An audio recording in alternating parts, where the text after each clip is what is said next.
Church Tech Expo, maior encontro de tecnologia para templos e igrejas da América Latina.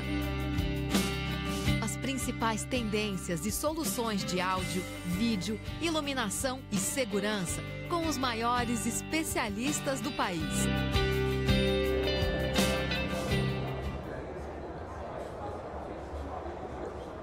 Olá, mais uma vez ao vivo da Church Tech Expo 2017, aqui do São Paulo Expo, na Zona Sul de São Paulo. O evento que começou ontem, terça-feira, e vai até amanhã à noite.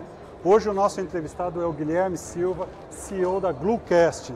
E a nossa primeira pergunta para ele vai justamente sobre os formatos de arquivo e como lidar com 4K, 8K que está chegando por aí, entender como trafegar esses arquivos, levar ele das câmeras para dentro das emissoras, para dentro das produtoras, para poder editar esse material, pós-produzir esse material. Qual é o papel da Gluecast nesse trabalho? Em primeiro lugar, obrigado, Fernando, pelo convite. A Gluecast nasceu exatamente das dificuldades de workflows de produção, como os que você acabou de citar. 4K, no futuro 8K, começou com HD, e ao contrário da maioria das empresas ligadas à movimentação de mídia, workflows digitais, nós começamos com os codecs, digamos, mais pesados. HDK SR, DPX, formatos, portanto, que demandam muita banda, demandam muito processamento. Especificamente no caso de workflows de produção, há hoje uma grande gama de produção de minisséries, novelas, etc., todas em conteúdo de alta qualidade, 4K, por exemplo. Então, você vê o Casablanca Studios, Globo, são empresas no Brasil que produzem 4K, e não há, na realidade, uma solução ainda que permita viabilizar horas e horas de conteúdo em storage. Você gastaria uma fortuna para armazenar tudo isso. Além disso, as redes não estão preparadas para lidar com múltiplos usuários com esse consumo de banda.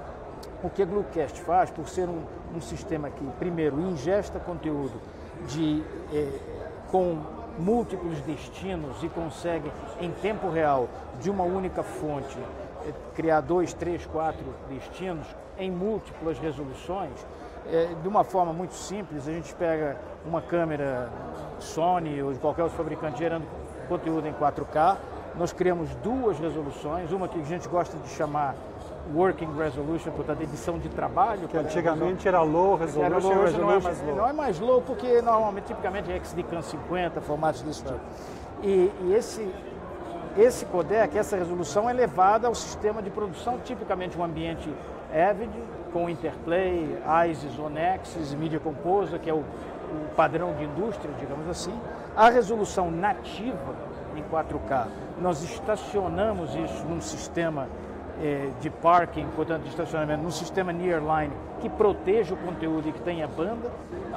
Tipicamente no Brasil é usado o Object Matrix e em outras instalações fora do Brasil. Daí para frente, a gente conseguiu o nosso objetivo porque a edição desse conteúdo é a mesma, independente de resolução. Nada muda para o operador. A interface dele continua sendo o interface. Você economiza a banda, economiza o banda. Espaço em arquivo. Exatamente. No final, o que o sistema faz, ele traz em 4K ou em HD, porque simultaneamente, veja bem, a gente produz em 4K, mas leva para o ar em HD. Então, na realidade, no final dessa produção, o que nós temos é a necessidade de distribuir HD, eventualmente distribuir 4K e formatos para internet, OTT e assim por diante. Então, quando a gente edita numa edição convencional ambiente Avid, usa uma segunda família de produtos da Gluecast, chamada Glueport, que essencialmente são serviços balanceados em rede, que movimentam mídia, fazem transcode, estacionamento, retrieve, etc., para trazer apenas o que foi usado na edição na resolução final. E finalmente, na área de distribuição, a gente volta, digamos assim, a baixar as resoluções para, dependendo da sua plataforma, que você vai ter necessidade. Você comentou da captação feita em 4K, sim, mas a distribuição em HD. Mas a gente pode considerar que um conteúdo produzido hoje em 4K, que não foi exibido em 4K hoje, mas daqui a 5 anos, 10 anos, os detentores daqueles direitos queiram fazer isso, sem dúvida. Como é que você trabalha para recuperar com o mínimo de trabalho? Sem dúvida. Isso é uma excelente pergunta e que deveria ser feita mais vezes pelos produtores. Porque, na realidade, e não é no futuro, eu lhe dou um exemplo que ocorre hoje. Você faz uma novela em HD e posteriormente você tem necessidade de fazer em cinema digital, fazer uma versão da novela para cinema, que vai durar 2 horas. A produção é a mesma, o conteúdo é o mesmo. A história é contada de forma diferente. Essencialmente, somos contadores de histórias. Então, há necessidade, eu vou usar os mesmos assets, o mesmo conteúdo. Todo material que passa por algum equipamento do Bluecast é indexado, nós sabemos exatamente onde ele está. Então, se eu editei, vamos dizer, em XDK HD, a minha novela, faço o retrieve com down conversion para HD para colocar no ar. E amanhã eu quero fazer o meu filme, as mesmas sequências que eu ainda tenho, os mesmos metadados, sabem aonde está esse conteúdo 4K. Evidentemente, eu tenho que reeditar ou enxugar, diria a gente no popular, em produção, para fazer uma versão para cinema. Se amanhã houver um broadcast 4K no Brasil, que por certo vai acontecer, esperamos, isso vai existir. Veja, a mesma filosofia, e é aí que é a grande inovação, funciona para 4K, para 16K, enfim, quando tiver captação em 8K, ou 32 ou 64, Deus sabe para onde a gente irá, né? Mas se amanhã tiver 8K, como no Japão, a filosofia vai ser a mesma, o workflow será o mesmo para nós. E a gente, transportando da área de produção para jornalismo, essa situação de chegar com arquivos produzidos em câmeras, por exemplo, de diferentes fabricantes, com códecs diferentes, mas que depois, quando chegam numa central, precisam trabalhar em sintonia, né, numa mesma codificação, etc. E em resoluções diferentes, porque você também tem o mesmo problema de banda, o mesmo problema de armazenamento. Como é que funciona isso? Olha, o problema é o mesmo problema, mas embora a banda aí é o resultado do número de usuários, mas às vezes ele é mais complexo até para jornalismo. Por quê? Porque eu tenho uma equipe que foi fazer um documentário na Amazônia, outro está na China, cada um levou uma câmera diferente, voltou com um codec diferente, voltou com material sem timecode, usou uma GoPro, usou celular. Então a gama de codecs chegando é muito maior. Alguns deles chegam e o usuário sequer sabe o que eles são. Esse foi um dos motivos pelos quais agora na NAB a gente lançou um produto chamado Media Producer, que de novo é totalmente numa filosofia cliente-servidor, tem número ilimitado de usuários, é um web client e que permite a gente fazer esse ingeste de qualquer codec. Se o codec existe, basta a gente validar no sistema, e isso é uma questão de dias, que será suportado no Media Producer. Eu posso fazer ingeste local, posso fazer ingeste via rede, LAN, posso fazer ingeste Wide Area Network, remotamente, tá? E o que a gente considera uma inovação para jornalismo, que eu vou dar de novo o exemplo da Amazônia. Vou fazer um documentário de caráter jornalístico na Amazônia e vou ficar 60 dias. Eu preciso, hoje, você sai e volta com um montão de discos ou de cartões de memória. O que a gente viabilizou é uma forma portátil de levar exatamente a mesma interface para a Amazônia, sem você ter que adquirir o equipamento. Como a gente faz isso? Licenças flutuantes. Então, se eu tenho um pool de 10 licenças no meu cluster dentro da estação, eu digo, olha, eu em vez de 10 licenças, vou ficar com 9 aqui, eu quero usar uma licença durante 60 dias na Amazônia, eu passo isso para o meu laptop, levo o laptop, a interface é a mesma. Você mantém o direito de uso da licença, você troca o hardware temporariamente. Temporariamente. E como é que você faz o ingeste? Não tem como fazer via cloud da Amazônia. Sim, eu levo um drive que o sistema, a gente engana ele e diz, escreve arquivos, por exemplo, no caso de Avid, que é a plataforma de novo de escolha, no caso do Brasil para jornalismo, escreve arquivos OPATM no codec, sei lá, XDCAN 50. Dentro desse drive, um drive USB. Certo. Quando eu voltar para a estação, no final de 60 dias a licença expira e automaticamente voltou para o meu pool de licença, e aquele drive, qualquer Media Composer, qualquer Interplay, imediatamente reconhece aqueles assets e você está pronto para editar. Então, respondendo diretamente à sua pergunta, a forma como a filosofia, eu diria, que a gente utiliza para jornalismo é tentar ser o mais versátil possível e aceitar o maior número de codecs. E eu tenho certeza que o Media Producer, pelo que a gente viu na NAB e a demanda que a gente tem, nós estamos tendo um problema que qualquer fabricante gosta. Como nós vamos atender a demanda? A gente está falando de produção dentro de um local específico, mas também existe a possibilidade de trabalhar em vários locais depois que o material foi captado, fazendo uma produção, uma pós-produção descentralizada, né? Sim. Isso já é difundido há alguns anos. A gente sabe que é possível trabalhar várias pessoas no mesmo processo, trabalharem juntas, mas num fluxo pesado de produção, num fluxo contínuo de alta densidade, como é que a produção baseada na nuvem, a produção colaborativa, ela é confiável? Olha, de novo, uma pergunta muito interessante, você se referiu a alguns anos. Se você conversasse com as pessoas sobre produção colaborativa na cloud há 4 ou 5 anos atrás, a primeira preocupação dela era com segurança. Não, como é que eu vou pôr o meu conteúdo? Alguém vai roubar? Tem o meu reality, os auditions, a gente sabe que isso pode acontecer. Hoje, essa preocupação não é mais tanto com segurança, porque eles reconhecem que a Microsoft Azure e outras empresas que estão no cloud são muito melhores na gestão dos problemas de segurança do que qualquer estação de televisão ou do que qualquer produtora. Por melhor que a gente seja, eles vivem isso 7/24. Então, qual é o maior problema hoje? É, na realidade, o conhecimento técnico de como implementar isso. Porque é óbvio que soluções na cloud em 4K e em HD, etc., são muito mais difíceis de implementar para não dizer impossíveis. Uma coisa é eu fazer HD com um editor, outra coisa é eu colocar 50 editores, como você disse, de forma colaborativa, você não tem banda para isso. Tá? Então, quando a gente, de novo, lançou agora na NAB produtos, alguns desses produtos, se for observar na Glucast, a gente está denominando de Cloud Ready. E o Cloud Ready é porque desde que a gente tenha um IP, todo o software, não só nosso, mas parcerias que nós montamos, com interface com File Catalyst, com Aspera e outras empresas, a gente transfere isso. Então, por outras palavras, nós podemos ingestar hoje no cloud. Até aí, nós e algumas outras empresas no mercado. Como é que isso vai ser? Como é que vai ser a colaboração disso? A colaboração, de novo, nós somos multi-source, multi-resolution, multi-destination. Então, se eu uso múltiplos destinos com múltiplas resoluções, eu posso perfeitamente só ingestar no cloud o meu proxy, dar acesso a essa colaboração a que você se referiu.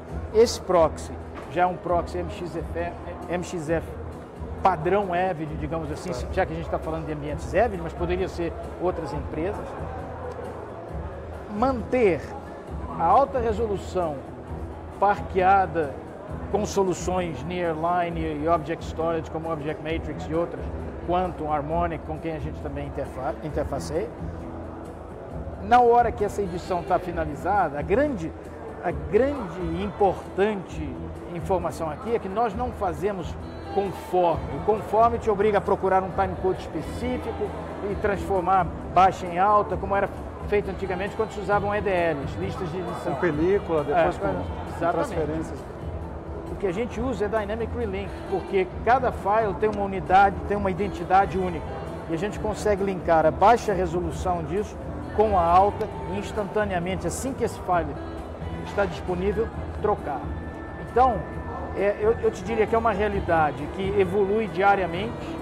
O que a Avid fez, com o acordo com a Microsoft e mudando essa plataforma para o cloud, vai viabilizar isso muito nesse espaço de produção e a gente está feliz de participar dele. O que você está dizendo é que, na prática, hoje, é possível ter uma equipe de gravação em locais diferentes, equipes de gravação trabalhando num projeto, sim, colaborando com um sistema de produção, onde os editores, o pessoal da pós-produção também pode estar em locais diferentes, totalmente, contribuindo, sim, mesmo que a minha produção seja em 4K, isso é possível, trabalhar tanto com a produção quanto a pós-produção? Isso é possível. Veja, se eu estou remotamente ingestando, vamos falar de, num exagero aqui, de um filme que tem múltiplos locations, como o americano fala. Então eu vou gravar em Berlim, em Londres, etc. Nada me impede de, quando eu estou captando e ingestando isso, eu estar mandando para a nuvem, para o cloud, um proxy compatível com Media Composer ou com Pro Tools, no caso de áudio, e eu estar estacionando o material de alta resolução num sistema de armazenamento tipo que tenha segurança, porque repara, aí eu não estou mais preocupado com banda, eu estou preocupado com segurança. Certo. Não é eu pegar qualquer drive e colocar material. Então, um sistema de armazenamento para mídia e metadados, isso é importante, que tenha segurança, que eu saiba que eu não vou ter que gravar aquela explosão do metrô de novo porque eu perdi o material. E enquanto eles estão editando, aí sim eu transporto os meus deles, o meu material bruto, os dois juntos, para a central de produção ou central de finalização. Mas a edição, eu posso ter um freelance editando em Londres, outro em Los Angeles, outro em Hong Kong. Essa tecnologia existe hoje e é absolutamente viável. O que não é viável é você fazer isso sem a utilização de proxies de baixa resolução, porque não há banda para isso. Você fala de como lidar com múltiplos dispositivos produzindo conteúdo e pessoas em múltiplas posições, em múltiplas localizações, trabalhando em cima desse conteúdo. Mas no final da cadeia, quando é preciso distribuir o material para múltiplos destinos, múltiplos dispositivos, pessoas com telas diferentes, com velocidades de bandas diferentes, formatos de arquivo diferentes, como é que você prepara esse material para distribuição na nuvem? Olha, a gente pensou muito, quando a gente lançou a linha Glueport, a gente pensou muito nesse ponto que você está falando. Por quê? Porque a gente tinha que quebrar um paradigma das versões. As grandes empresas de broadcast e produções chegavam a ter uma central de produção para televisão e depois a central de produção de internet. Etc. Não, tem que diferenciar, etc. Equipes separadas. Equipes separadas, direção separada. Isso criava toda uma série de problemas. Ao longo dos últimos anos, a gente começou a observar uma tendência no Brasil também dessas equipes de produção, terem uma sinergia maior e chegaram ao ponto que elas viraram uma só equipe de produção. O que passou a acontecer é que todas as infraestruturas que haviam sido montadas tinham custo, não só custo técnico e de equipamentos, mas custo operacional. Tinha uma série de processos que acabavam não sincando. Você quer disparar uma notícia, às vezes primeiro na internet e depois em televisão. Isso causava toda uma série de problemas.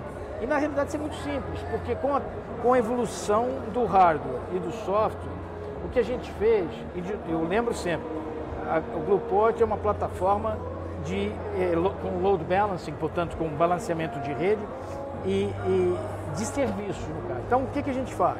Eu terminei uma edição, eu vou ser mais direto, especificamente de novo no ambiente web. Terminei uma edição dentro de um ISIS Interplay que todo mundo conhece.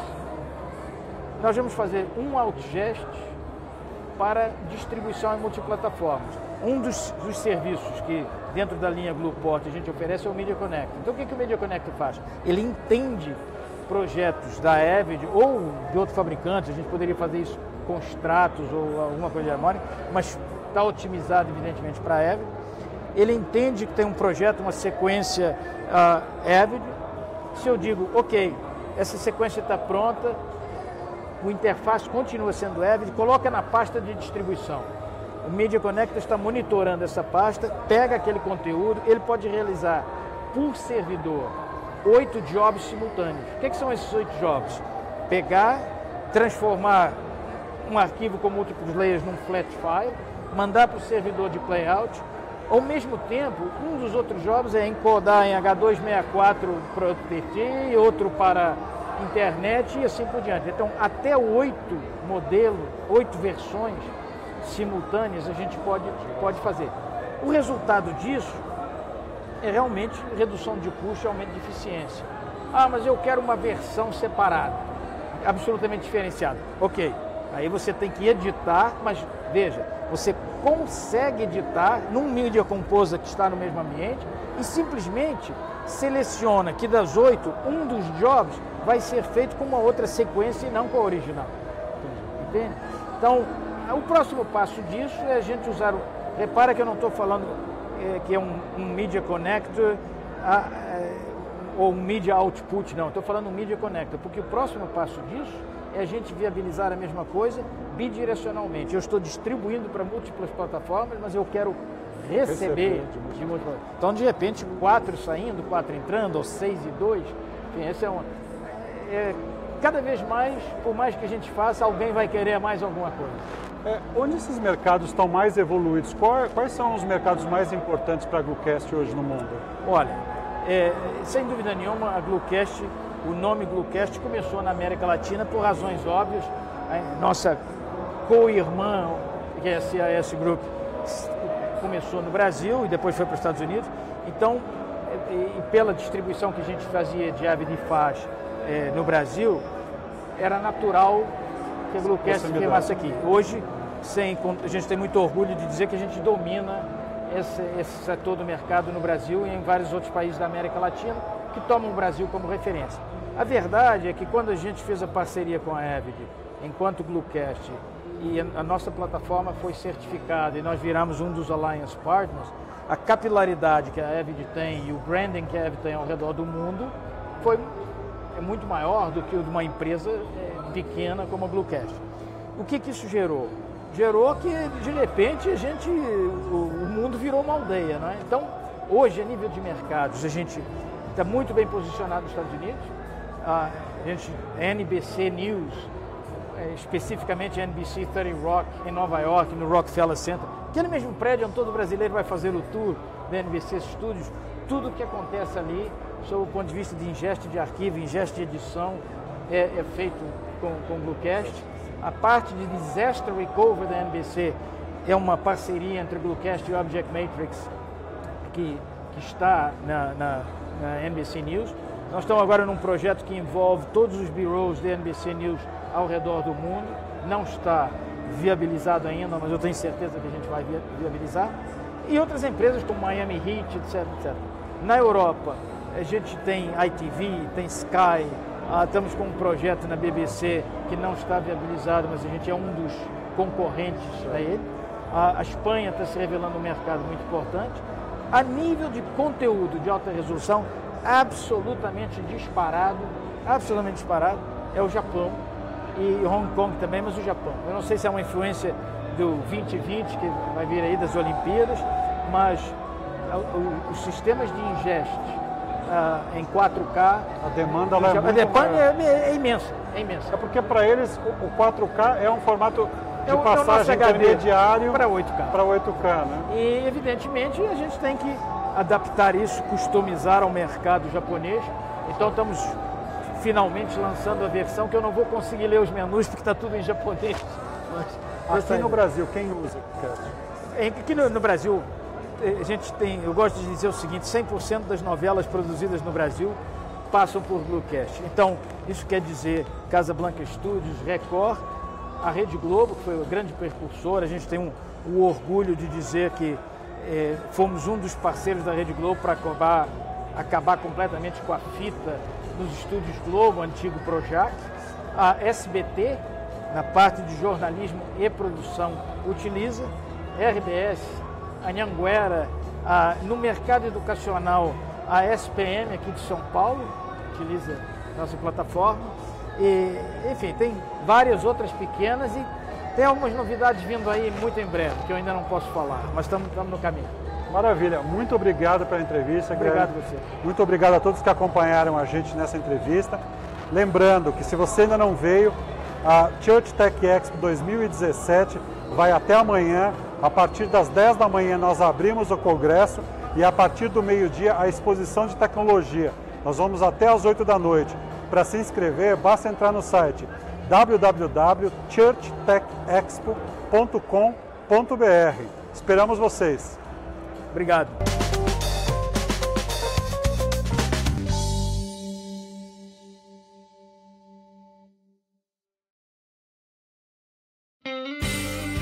Church Tech Expo, maior encontro de tecnologia para templos e igrejas da América Latina. As principais tendências e soluções de áudio, vídeo, iluminação e segurança com os maiores especialistas do país.